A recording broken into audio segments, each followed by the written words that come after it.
Class में जुड़े जाओ।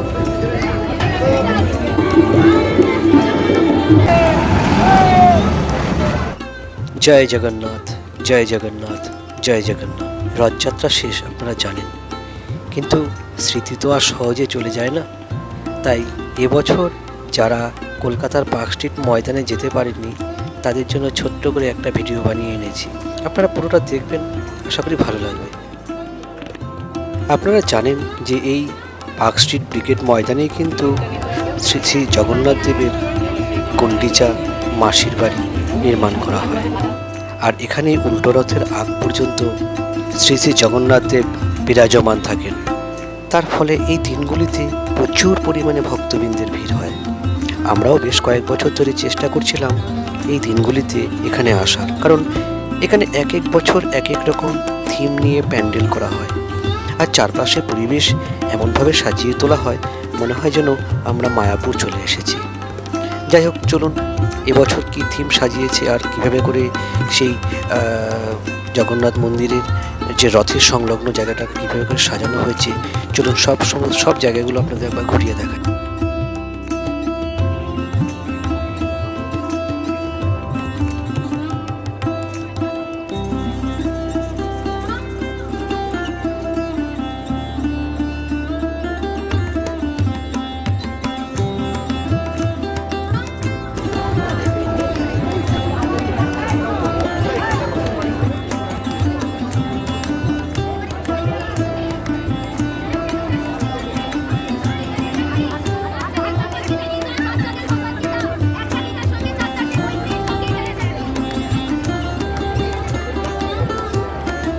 এবছর এখানে আসার জন্য আমি কিন্তু আলাদা করে কোনো প্রস্তুতি নিই।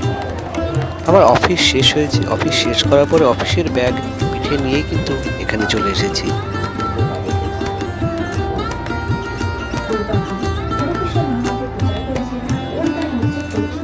যাই হোক, ওই দেখুন মাঠের মাঝখানে দূরে শ্রী শ্রী জগন্নাথ দেবের মাসির বাড়ি। আর আমাদের এই দীর্ঘ পথ পার করেই কিন্তু নির্দিষ্ট রাস্তা ধরে আমাদের সেখানে গিয়ে পৌঁছাতে হবে। চলুন তাহলে।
তাহলে বাইরের ভজন কীর্তনের মধ্যে বেশ কিছুটা সময় কাটানোর পর এবার চলুন তাহলে আমরা মন্দিরে প্রবেশ করার চেষ্টা করি।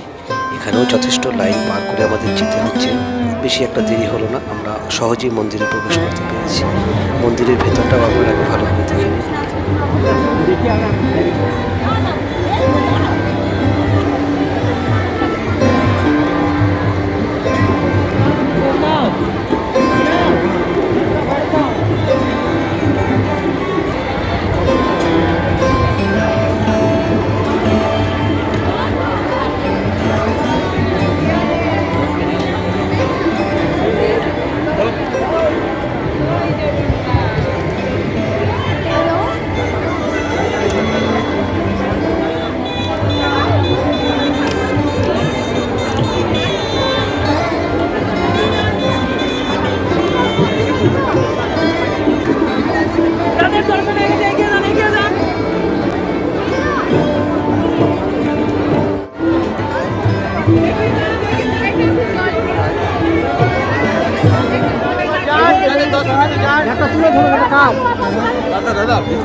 তাহলে বেশ কিছুটা সময় কাটিয়ে এবং আপনাদের জন্য যথেষ্ট পরিমাণে মন্দিরের অন্দরসজ্জা এবং তার চারপাশের পরিবেশের ভিডিও তোলার পর আমরা ধীরে ধীরে সেখান থেকে বেরিয়ে এলাম। চলুন এবার এই যে দক্ষিণ দিকটা রয়েছে সেখানে কি কি আয়োজন হয়েছে সেটাও আমরা দেখে আসি। আমরা এসেছিলাম এখানে প্রায় 5:10 বাজে, আর এখন প্রায় 45 মিনিটের মতো সময় পার হয়ে গেছে। সন্ধ্যা যত নেমে আসছে ভক্তবৃন্দের ভিড় কিন্তু ধীরে ধীরে বাড়ছে। চলুন আমরা একটু ওই পাশটায় গিয়ে দেখে আসি। এখানে শিশুদের জন্য বিনোদনের অনেক ব্যবস্থা রয়েছে, তো যাদের ছোট ছোট বাচ্চারা নিয়ে আসবে তারাও এখানে বেশ তারা মজা করতে পারবে। আমরা যখন এই মণ্ডপের সামনে প্রবেশ করছিলাম তখন আমরা দেখছিলাম যে সেখানে বেশ ভজন কীর্তন হচ্ছিল। তো এখন দেখে মনে হচ্ছে যারা ভজন কীর্তন সেই সময় করছিল তাদের দল পরিবর্তন হয়েছে এবং এখন নতুন এক দল যারা ভজন কীর্তন করবে তারা এসেছে। তো তারই এক প্রকার প্রস্তুতি চলছে, আর ভক্তবৃন্দ তারা অধীর আগ্রহে তারা অপেক্ষা করে আছেন। সবার মুখে চোখে মুখে এক অদ্ভুত তৃপ্তি। চলুন তাহলে আমরা ওই পাশগুলো একবার ভালো করে দেখে আসি। এখানে কিছু ফটোশ্যুট চলছে। এক অসাধারণ সৌন্দর্যের মাধ্যমে কিন্তু রাধাকৃষ্ণ সাজিয়ে তোলা হয়েছে দুই বিদেশিনীকে। বেশ এক কথায় অন্যরকম রূপ কিন্তু আমরা দেখতে পাচ্ছি, আর এটার জন্যই অনেক দর্শকরা এখানে আসছে এবং তারা ফটো তুলছে। যাই হোক, এ পাশে তৈরি করা হয়েছে ভক্তি বেদান্ত রিসার্চ সেন্টার। চলুন এটাও এক বিরাট বড় ক্যাম্পাস, এই জায়গাটাও আপনাদের একবার ঘুরিয়ে দেখাই।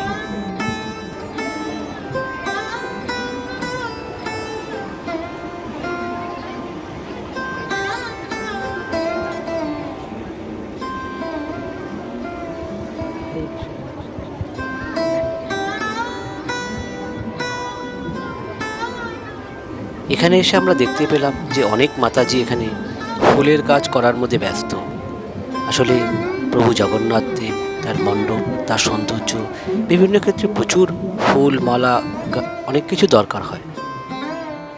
তাহলে উল্টো দিকে ফিরে যাওয়ার সময় আমরা এবার এক এক করে এই ভক্তি বেদান্ত রিসার্চ সেন্টারে যে সমস্ত স্টলগুলো রয়েছে সেগুলো একবার দেখে যেতে চাই, যে এখানে কী কী বিষয় রয়েছে বা কোন কোন বিষয়গুলো স্টলের মাধ্যমে তুলে ধরা হয়েছে।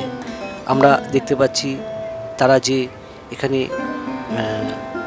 যে মিড ডে মিল কিচেনের মাধ্যমে যে বিভিন্ন স্কুলগুলোতে তারা পরিষেবা দেয় তার এক সুন্দর চিত্রপট এখানে তুলে ধরেছে তাদের স্টলের মাধ্যমে।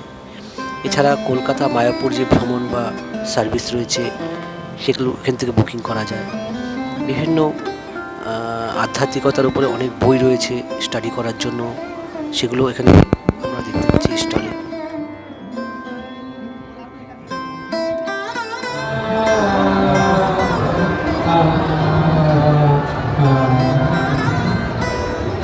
এটা শোনা যায় এখন সন্ধ্যাবেলা? কি শোনা যায়? হয় সবাই টিভির দিকে তাকিয়ে বসে আছে, আর তা নাহলে এই করছেন। যন্ত্রের সঙ্গে থাকতে থাকতে আপনারা সবাই আমরা যন্ত্র হয়ে যাব, সেটা সম্পর্কে বলা হবে। তো প্রায়ণ মন্দ সুমন্দ মতেও, সেই জন্যই কলিযুগের লোকের মন্দ ভাগ্য। মন্দ ভাগ্য মানে পড়াশোনা করবে, সবকিছু করবে, চাকরি পাবে না। ব্যবসা করবে, অনেক কষ্ট করবে, মুনাফা পাবে না।